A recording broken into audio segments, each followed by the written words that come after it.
Olá, bem-vindos a Founder Tales, o vosso podcast sobre empreendedorismo em português. Este é um episódio diferente dos outros. Mais uma vez temos um founder, mas não um founder de uma startup. O nosso convidado de hoje é o António Miguel, que foi cofundador e partner na Maze. E a Maze é um fundo de investimento. Aliás, a Maze é mais que um fundo de investimento. A Maze é um projeto que nasceu em parceria com a Fundação Carlos Gulbenkian para promover o investimento em ações de impacto social e ambiental. Dentro da Maze existe sim um fundo de investimento, que é o MSM, que é o Mustard Seed Maze, e é uma parceria entre a Mustard Seed do Reino Unido e a Maze, portuguesa.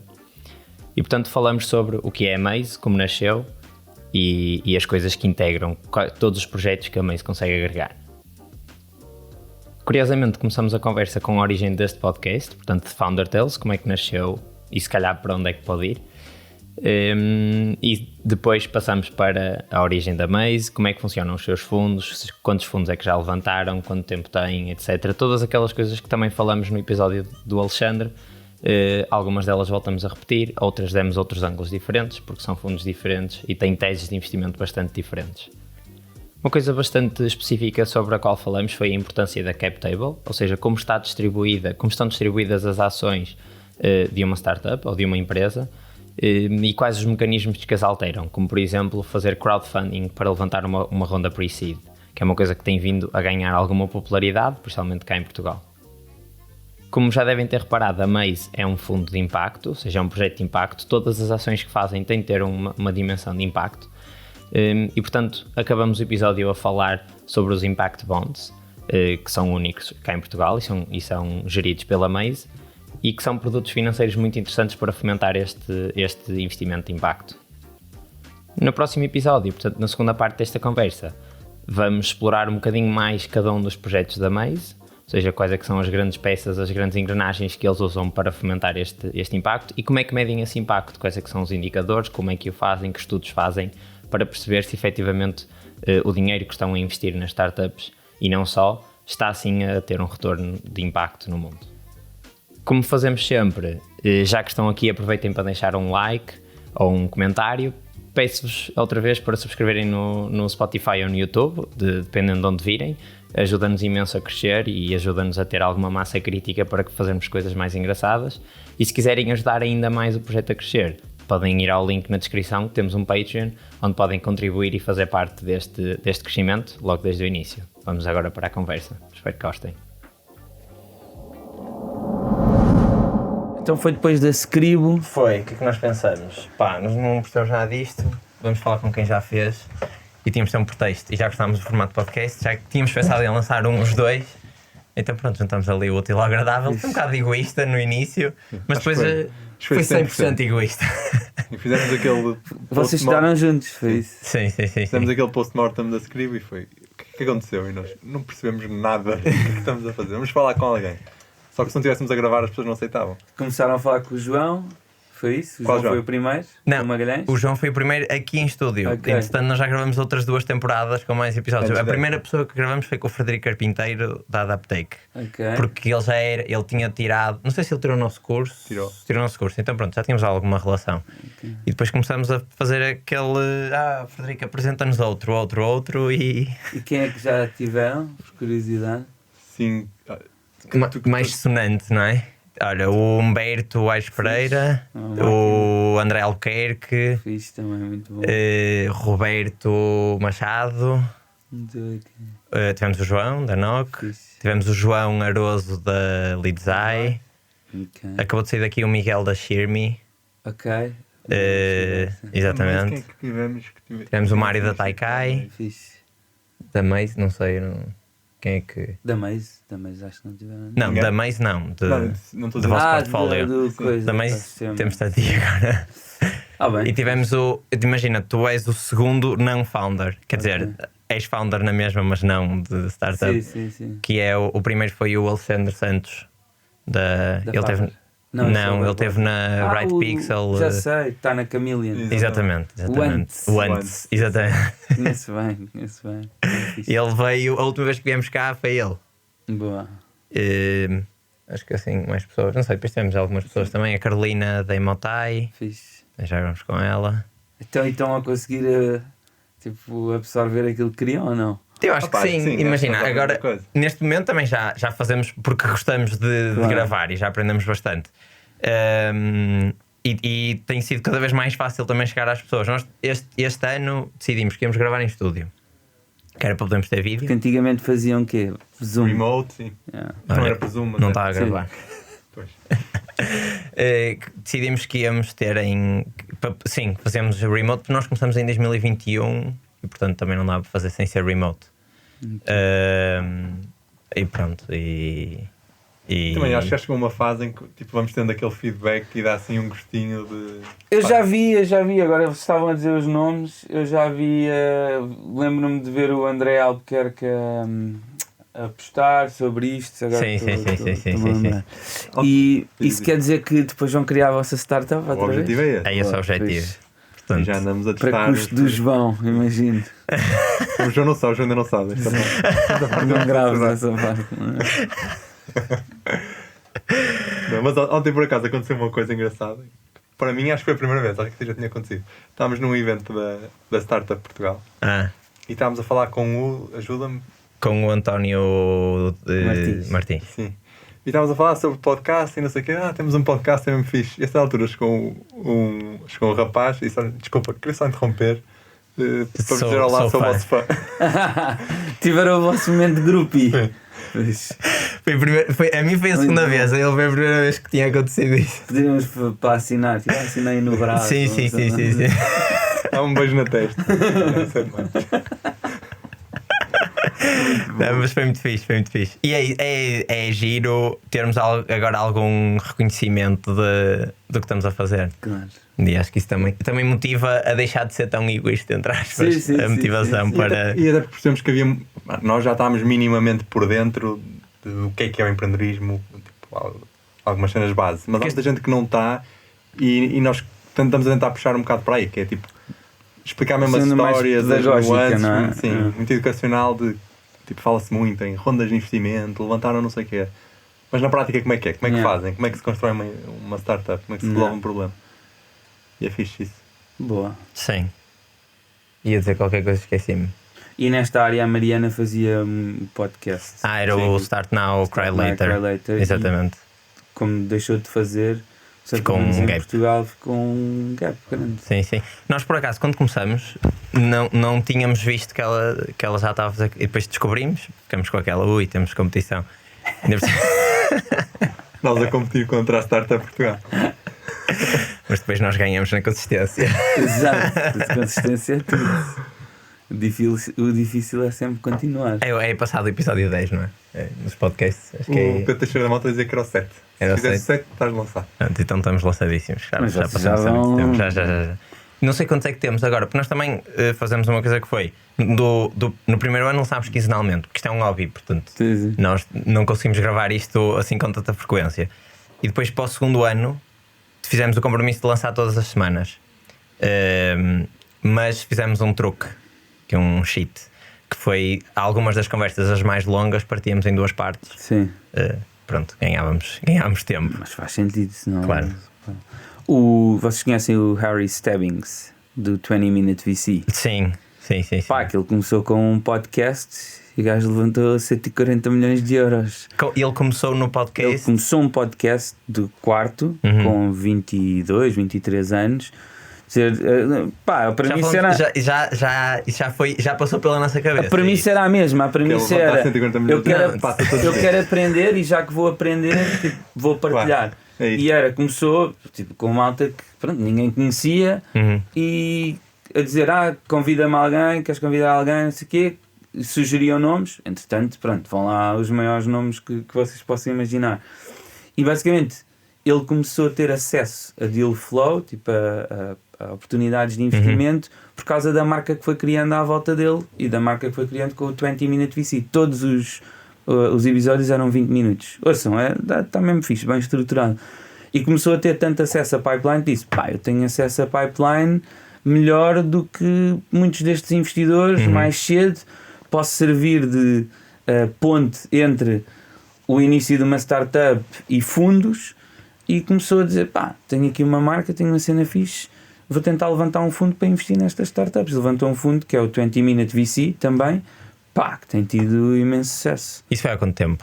Epá, eu acho que ele começou, o 20 Minute VC começou a ganhar escala durante a pandemia. Ok. O fundo deve ter 1 ano e pouco. Mas ele trazia malta early stage? Sempre early stage, investidores, empreendedores, pronto, e foi melhorando. Vejam, eu não sei no Spotify quantos episódios é que ele já tem, mas já veio super avançado. Por acaso foi uma coisa que eu não sei se te lembras, quando falamos com o Humberto, ele disse: vocês têm acesso a estas pessoas todas, um dia peçam para investir numa Claro, que gostem. claro. Foi o que ele fez. Porque imagina, se vocês começam a construir uma marca vossa, não é? Founder Tales, de repente essa exposição para quem quer que vocês invistam tem imenso valor. Vocês conhecem a A16Z, que é o grande fundo do Andreessen Horowitz. Eles dizem, tipo, a A16Z não é um fundo, it's a media company that invests, porque tu de repente dás palco às startups e crias vencedores a partir daí. Exatamente. É muito fixe. Mas vejam Harry Stebbings, vale a mesma pena, como inspiração. É bom, e ainda não houve ninguém a replicar isso fora do UK, tipo, na Europa. Por isso pode. Oportunidade. Oportunidade. Exatamente. Top. Olha, vamos. Perguntas concretas? Vamos a isso. Acho que foi uma boa intro. Está tudo gravado. Isto é para mim? Sim. Isso é para ti. Que luxo. Com uma canequinha com gatinho e tudo. Já fizeram isto muitas vezes. Mas esta está minada, cuidado. Vai correr ainda melhor. Olha, obrigado por teres aceitado o convite e vires especialmente de Lisboa para gravar connosco. Vamos acreditar que foi por causa disso. Acho que ainda não estava a gravar quando disseste que não era. A primeira pergunta que nós temos para ti, atenção, nós temos aqui algumas perguntas tipo safety net, mas o objetivo é ser assim free floating, que é a diferença, e acho que isto se calhar é uma coisa que eu não sei se já vos fizeram esta pergunta entre o MSM e a Maze. Claro, essa pergunta. Estão sempre a fazer-nos essa pergunta. Eu conto muito rapidamente a história. A Maze foi criada em 2013, no dia 7 de outubro, quando eu regressei de Londres. Tu foste fundador da Maze? Fundador da Maze, cofundador com o Filipe Santos, que hoje em dia é Dean da Católica, da Business School de Lisboa. E na altura ele era professor no INSEAD, e os dois criámos a Maze em parceria com a Fundação Carlos Gulbenkian. E a Maze foi criada em 2013, vai fazer agora 10 anos, como um projeto de investimento de impacto, que acredita que investir em impacto social e ambiental é a maior oportunidade económica dos nossos tempos. Que é o vosso... É o nosso grande motto. E quando nós fomos criados, nós tínhamos que basicamente testar o que é que funcionava e o que é que não funcionava em Portugal e na Europa, porque o investimento de impacto estava a dar os primeiros passos. E fizemos muitas coisas. Começámos com programas de capacitação e aceleração, começámos com Social Impact Bonds, depois posso explicar o que é, com outros instrumentos. E à mesma altura, mais ou menos na mesma altura, em 2015, havia uma organização no Reino Unido que estava a fazer algo parecido, mas muito mais orientado para capital de risco, cujos fundadores eu conhecia bem. Que é? Mustard Seed. Daí o MSM. Exatamente. E em 2018, um dos fundadores da Mustard Seed já estava a viver em Portugal, dávamos muito bem, decidimos porque é que não vamos levantar um fundo em conjunto, porque nós queríamos fazê-lo, eles queriam fazê-lo, e então decidimos juntar forças. Daí que surge a MSM como uma ramificação da Maze, em que basicamente a MSM é o braço da Maze para tudo aquilo que é investimento de capital de risco, investimento em startups tecnológicas que tentam resolver problemas sociais e ambientais, e é o primeiro fundo de empreendedorismo social registado como tal pela CMVM em Portugal, com 45 milhões de euros para investir em toda a Europa, e estamos agora a lançar o segundo. É o segundo fundo?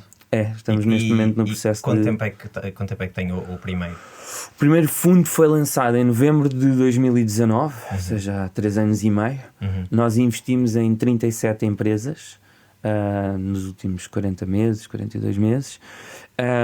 Essas 37 empresas estão em toda a Europa, essencialmente Alemanha, Reino Unido, Portugal, são os 3 países onde investimos mais em quantidade de empresas e em montante investido.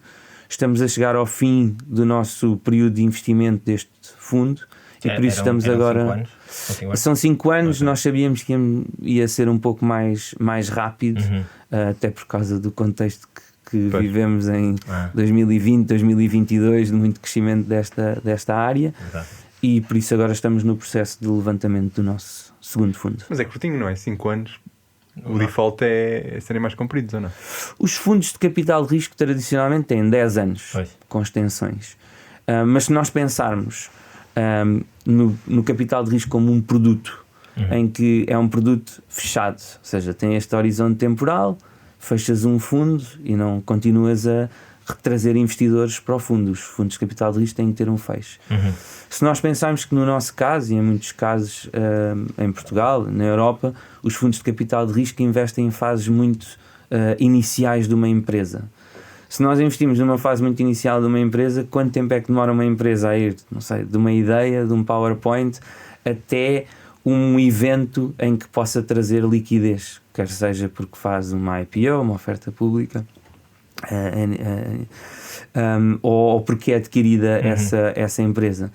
Isso, quer dizer, tradicionalmente pode demorar 15 anos, pode demorar 7 anos, e por isso nós temos que garantir que investimos o mais rápido possível e o mais cedo possível. Por isso o período de investimento de um fundo normalmente são os primeiros 5 anos, que é quando nós investimos, fazemos os primeiros investimentos e depois fazemos follow-ons, ou seja, se prosseguimos ou não prosseguimos a investir, e os últimos 5 anos são os chamados anos de gestão de portfólio, onde nós tentamos fazer as empresas crescer, para irem para outras fases, para poder existir esses eventos de ou aquisição ou irem para a bolsa ou outro tipo de caminho que decidam seguir. E em paralelo, nesses últimos 5 anos, levantam, se correr bem, fundos posteriores. Quando olhamos para sociedades gestoras, ou seja, para empresas que gerem fundos de capital de risco, tipicamente têm vários, ou pelo menos as sociedades gestoras que já estão nisto há alguns anos, têm vários fundos a decorrer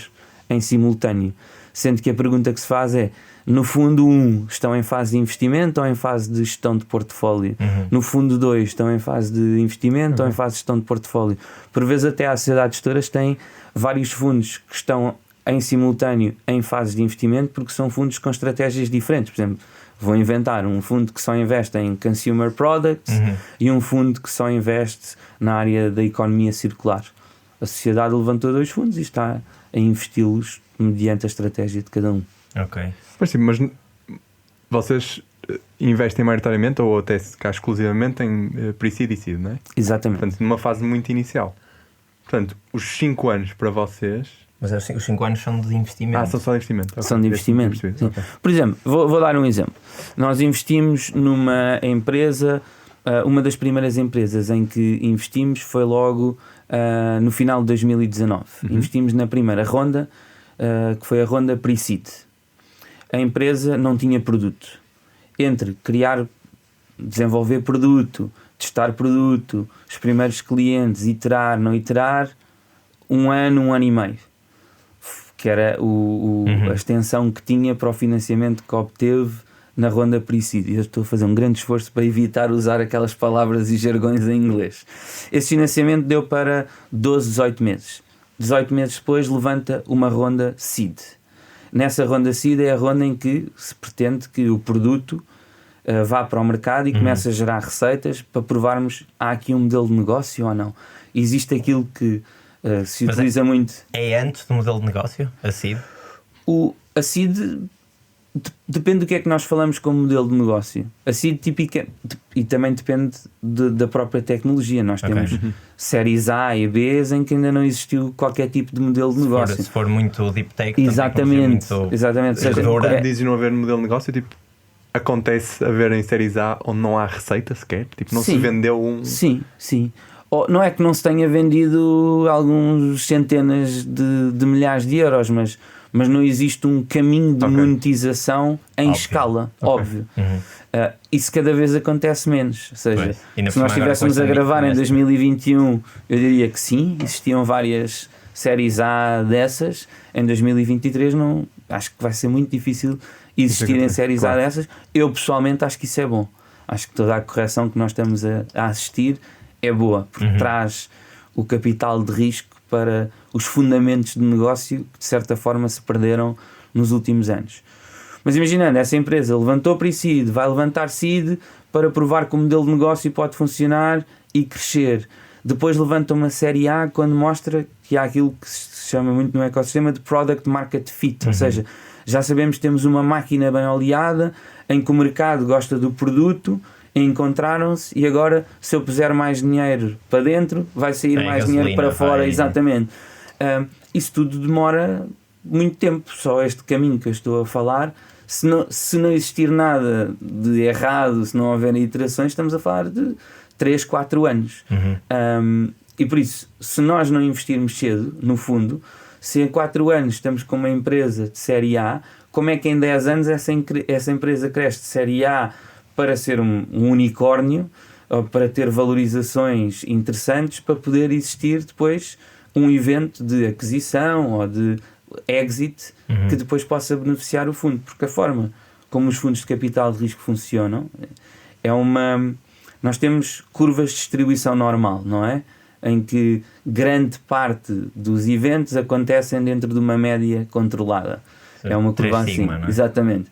Mas capital de risco é um power law, é uma curva de outliers, ou seja, há muito poucas empresas, exatamente, exponencial, há muito poucas empresas que vão correr bem e que vão devolver o dinheiro do fundo. E que têm de cobrir as que correm mal. Exatamente. Se nós fizermos uma equação de que em cada 10, uma vai retornar o fundo, as outras 9 vão falhar, para um fundo de capital de risco pre-seed e seed, como o nosso, nós temos que garantir que fazemos as melhores apostas o mais cedo possível no nosso período de investimento para podermos ser recompensados com os benefícios do crescimento dessas empresas durante o período do fundo.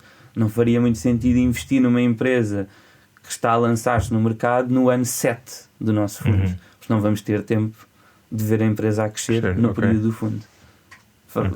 Faz sentido. Sim. Mas, por exemplo, quando acabam os 10 anos, não é? Portanto, vocês investem os primeiros 5, depois passam os outros 5, acabam os 10 anos, que teoricamente é o prazo do fundo. O objetivo é, até aos 10 anos, terem acontecido já as exit todas ou as aquisições. Mas se chegarem aos 10 anos e ainda houver 2 empresas no vosso portfólio que até está a correr bem, mas que ainda não tiveram a oportunidade de fazer um exit, como é que se gera essa situação? Chegar ao final dos 10 anos e achar que tivemos, ou que as empresas que correram mal fecharam e as que correram bem temos exits em todas, é uma ilusão, isso não acontece. Pareceu-me demasiado utópico. Os fundos depois têm sempre opções de extensão, ou seja, tipicamente podem estender por mais 1 ou 2 anos a vida do fundo para tomar decisões sobre aquelas empresas que nem correram mal, nem correram muito bem de onde já saímos e que estão ali numa situação, o que é que fazemos com elas? E essas extensões tipicamente são para promover proatividade por parte de quem está a gerir o fundo, neste caso, no nosso caso, a nossa equipa de gestão, para encontrar oportunidades de venda da nossa posição dessas empresas. Vamos imaginar que temos uma empresa que não evoluiu de série A, mas que está a gerar receitas, mas não teve uma valorização que representa um múltiplo de 10 do nosso investimento. Se calhar, em vez de nós estarmos à procura desse múltiplo, vamos tentar vender a nossa posição como está a um potencial comprador. A outro fundo, por exemplo. Exato, a outro fundo mais à frente, ou seja, que investe em fases posteriores, ou uma empresa que possa ter interesse naquela empresa mais pequena. Ou seja, aí passa a ser o trabalho dos gestores dos fundos de promoverem essas oportunidades para garantir que aquelas empresas que são ativos para o fundo não ficam sem qualquer tipo de conclusão. Isso é uma coisa engraçada que eu não sabia que era possível. Eu achava que tu acabaste de dizer que vocês depois poderiam vender a vossa parte a outros fundos que queiram investir mais tarde. Eu achei que quando havia rondas de investimento havia sempre diluição. Estás a perceber? Se entrava com mais capital e se diluía, não havia transferência de ownership. Nas rondas, ou seja, que havia investidores a saírem durante rondas de investimento. Nas rondas, isso é um ótimo ponto, e até podia quase passar uma hora aqui a falar sobre isso. Até da perspectiva de empreendedores e de founders, isso é um tema muito importante, que é, quando há uma ronda, significa que a empresa vai definir uma avaliação à qual vai levantar uma ronda e o montante dessa ronda. Quando define a avaliação a que vai levantar a ronda, é a pre-money valuation, e a dimensão da ronda adicionada à pre-money dá a post-money. Mas depois acontecem muitas nuances nisto tudo, nomeadamente aquilo que estavas a falar de e se o investidor de repente vender uma parte da sua posição. Então vamos imaginar, a MSM investiu numa ronda seed, numa empresa, e ficou com, estou a criar hipóteses, 10% dessa empresa. A seguir, na série A empresa vai levantar uma nova ronda e a diluição para toda a gente vai ser de 20%. Se a diluição vai ser de 20%, a MSM passa de ter 10% para ter 8%. Não é? Nós podíamos escolher que, em vez de ficarmos com 8%, na verdade ficarmos com 7% e vendíamos um ponto percentual a um investidor da série A que quer ter uma posição maior, mas que não quer aumentar o tamanho da ronda, porque não quer fazer uma diluição de, em vez de ser 20%, a 22%. E então, os investidores que lá estavam antes podem dizer, eu não me importo de ceder uma parte da minha posição, não toda, mas uma parte da minha posição, até para gerar alguma liquidez. Porque é uma forma dos fundos de pre-seed e seed, early stage, também mostrarem aos seus investidores que conseguem criar alguma liquidez. Okay. Agora, obviamente que isso só faz sentido, na minha opinião, em fases muito mais posteriores do que série A. Porquê? Porque os fundos estão à procura de múltiplos e entre seed e uma série A não vais fazer um múltiplo que justifique venderes a tua posição. Quando um fundo vende a sua posição numa nova ronda, chama-se isso vender em secundário. E por isso, tudo o que são estas oportunidades secundárias são interessantes para os fundos, mas também, e era esse o ponto que eu queria fazer, são importantes e relevantes para os empreendedores. Um empreendedor ou uma empreendedora que cria uma empresa e que começa com 100% da empresa, ou dois cofundadores, 50% cada um, depois vão diluindo e chegam a uma série A, uma série B, passados 4, 5 anos, e cada um tem 30% da empresa. Estou a inventar. Eu acho que é interessante poderem vender 2% da sua empresa para, por exemplo, fazer umas centenas de milhares de euros para poderem dar como, não sei, como entrada numa casa, o que quer que seja. É super interessante isso. Exatamente, porque quando nós olhamos para os salários dos fundadores, os verdadeiros empreendedores estão à procura da valorização da sua parte de equity na empresa. Não estão à procura de ter salários milionários, porque não são CEOs de uma grande empresa. São CEOs de uma empresa em crescimento. E por isso, de vez em quando, poder criar oportunidades de liquidez no valor desse equity é interessante para os fundadores, porque permite, quer dizer, irem construindo a vida e não estarem sempre a apelar, não é, à almofada. Contudo, tanto nos empreendedores como nos fundos, se de repente um fundo vende a sua posição toda numa ronda muito cedo, isso tem um risco de sinalização negativo. Porque os outros investidores vão pensar, então estes tipos estão a vender a posição, eles sabem não acreditam na empresa. É mais pela mensagem que passa. Exatamente, e os empreendedores o mesmo. Uma coisa é vender, não sei, umas ações para gerar algum cash. Outra coisa é de repente querer ver-se livre das ações. Sem empreendedores não há empresa. Por isso, nem tanto ao mar, nem tanto à terra, mas este tipo de oportunidades e mecanismos são importantes para fazer a empresa crescer. Exato. E falaste ali de uma questão que é interessante e é engraçada, e até, já que estamos assim mais num tom educacional, tu falaste, vocês começavam com 10%, não é? No exemplo que deste, e se calhar investiam 100 mil euros, ou seja, se 10% da empresa valem 100 mil euros, significa que a empresa está avaliada no milhão, não é? Exatamente. E depois, quando há a segunda ronda, vocês diminuem os vossos 10% para 8%, mas a valorização da empresa à partida aumentou. Portanto, os vossos 8%, que em porcentagem é menos, provavelmente vão valer mais, porque a empresa agora se calhar vale 10 milhões ou 20 milhões. Tá. E portanto, é assim que se... É a metáfora do bolo, não é? Exato. Eu prefiro ter um bolo todo meu que é pequeno ou uma fatia mais pequena de um bolo que é muito gigante, maior. Exato. E ronda após ronda, eu tenho a oportunidade, dou aulas na nova SBE de Impact Venture Capital. Eu uso sempre esta metáfora para explicar as rondas. Ronda após ronda, o bolo vai aumentando de valor, nós passamos a ter uma parte fatias mais pequenas, mas essas fatias valem muito mais dinheiro, supostamente, à medida que o tempo vai avançando. Agora é muito importante o Diogo falava da diluição. É muito importante que tanto empreendedores como investidores tenham noção que uma diluição excessiva depois vai tornar empresas não investíveis. Por exemplo, se nós chegamos e vemos empresas em seed em que os fundadores têm, não sei, já vimos coisas irrisórias, têm 20%, 30%, quer dizer, não faz sentido nenhum, porque aquela empresa vai chegar a um momento mais tarde onde os fundadores vão ter ainda muito menos. Qual é que é o incentivo que terão para continuar a fazer crescer a empresa? Não terão, porque a sua fatia já é tão pequena que não importa quanto mais se valoriza, eles não têm lá o incentivo económico. Agora, importante. Estavas a falar sobre isso e lembrei-me de uma coisa que sinto que está a começar a ganhar, a ser moda. Aqui pelo menos já vi 2 ou 3 a acontecer, que é a malta que faz crowdfunding, mas para levantar, ou seja, contra equity, não crowdfunding para vender um produto. Aqueles WeFunder e essas plataformas.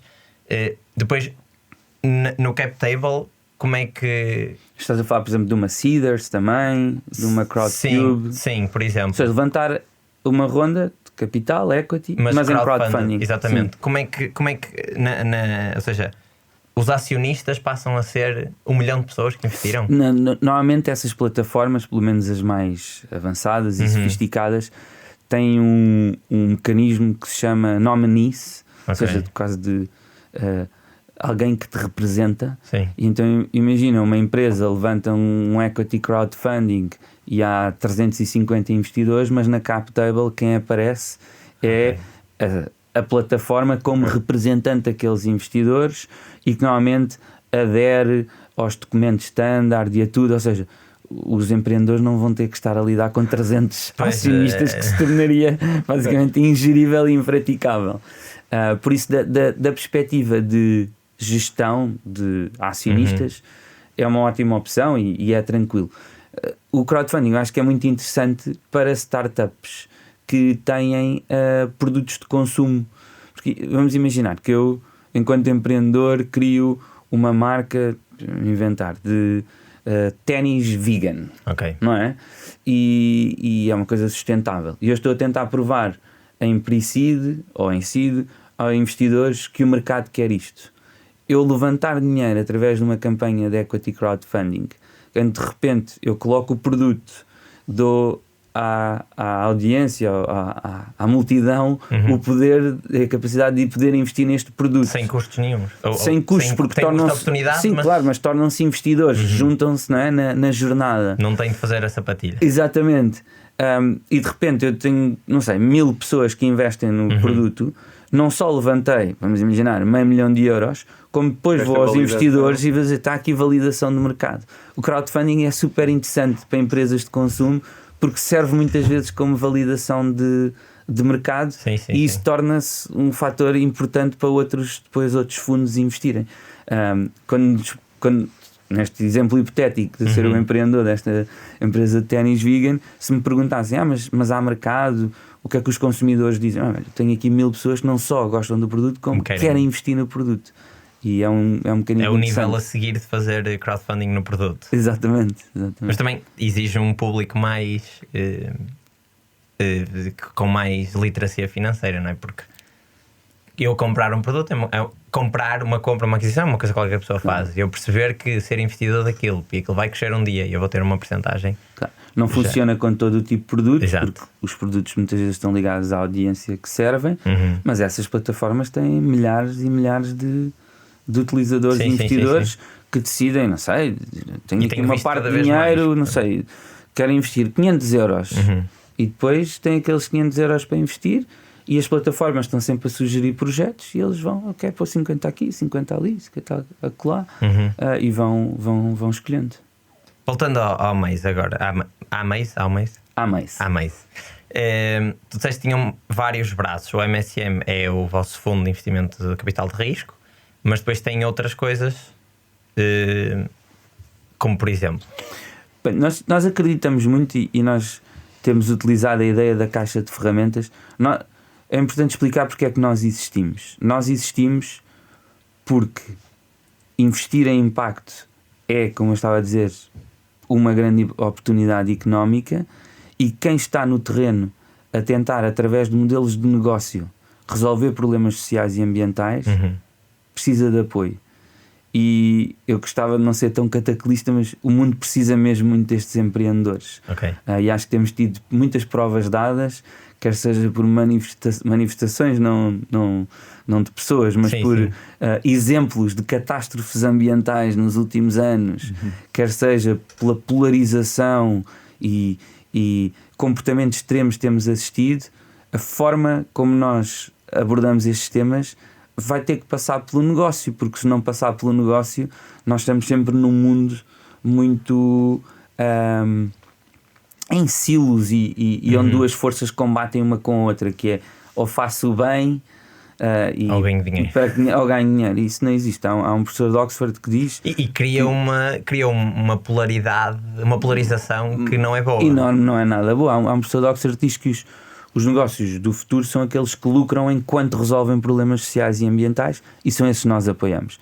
Se nós queremos ser intelectualmente honestos de ajudar estas pessoas no terreno, o capital de risco é uma de muitas soluções, porque o capital de risco, como estávamos a falar, serve para empresas de base tecnológica que crescem muito rápido, têm 10 anos, não é? Crescem muito rápido e que resolvem estes problemas. Ora, a tecnologia não vai resolver os problemas todos do mundo e nem toda a tecnologia cresce a uma velocidade que em 10 anos pode ir de ideia a uma IPO. E por isso nós tivemos que criar outras ferramentas.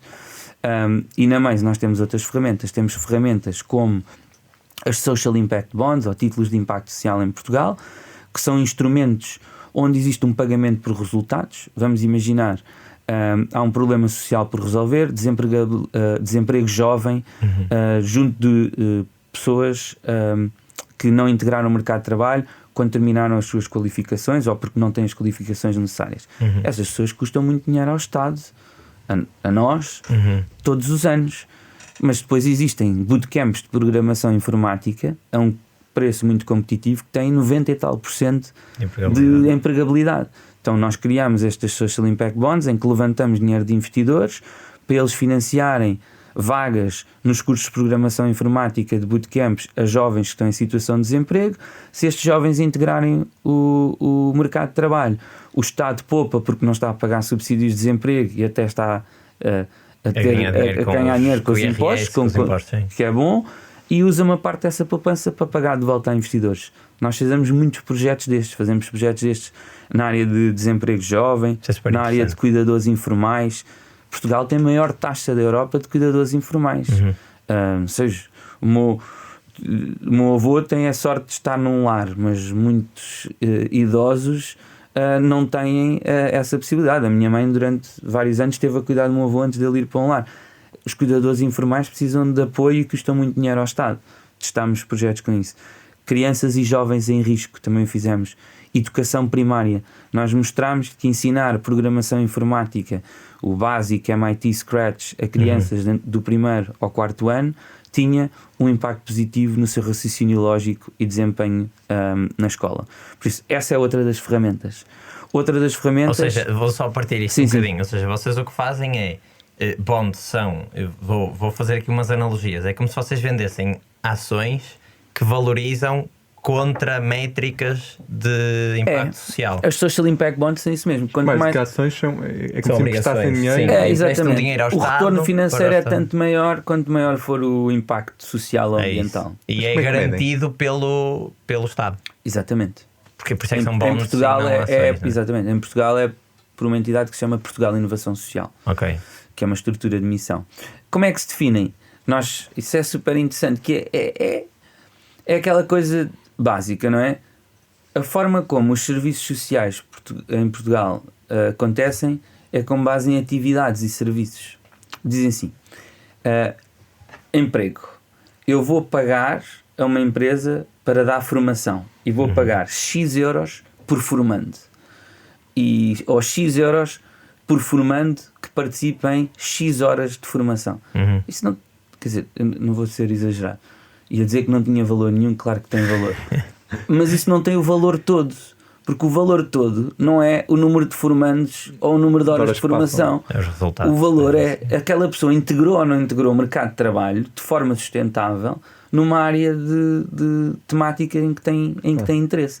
porque é aí que eu consigo dar um valor. E o valor é, se uma pessoa deixa de estar desempregada e entra no mercado de trabalho, deixa de receber subsídio de desemprego e por isso eu tenho poupanças para o Estado / contribuintes, e se mantém no trabalho durante 1, 2 anos, vai ter contribuições de IRS, etc.